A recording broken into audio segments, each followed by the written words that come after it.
ইদানিং আমাকে অনেকেই জিজ্ঞাসা করছো আমার উজ্জ্বল ত্বকের রহস্য কি, তাই ভাবলাম আমার উজ্জ্বল ত্বকের টপ সিক্রেট গুলো তোমাদের সঙ্গে শেয়ার করি। সাধারণত এই রুটিনটি আমি অফিস যাওয়ার আগে ফলো করি, যেহেতু আজ ছুটির দিন বাড়িতে আছি তাই বাড়িতে বসে যেটুকু করি সেটুকুই তোমাদের সঙ্গে শেয়ার করছি। সবার প্রথমে একটা টিপস দিয়ে রাখি, ভোরে ভোরে জল ও ফল খেতে হবে। তবে হ্যাঁ, আমি এখন খাচ্ছি ডাবের জল, তবে আমাদের জল দিনে অন্তত পক্ষে 2 থেকে 3 লিটার খাওয়া প্রয়োজন। যত বেশি পরিমাণে জল খাবে তত ত্বকটাকে গ্লো করবে।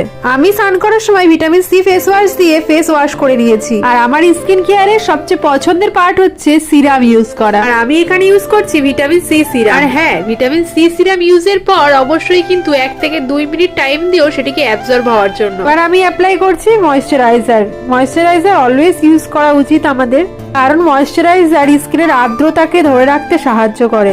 আর এরপর রোদে বেরোলে অবশ্যই অ্যাপ্লাই করো সানস্ক্রিন, তা তোমার স্কিনকে ওভারঅল প্রোটেক্ট করবে সূর্যের আলো থেকে।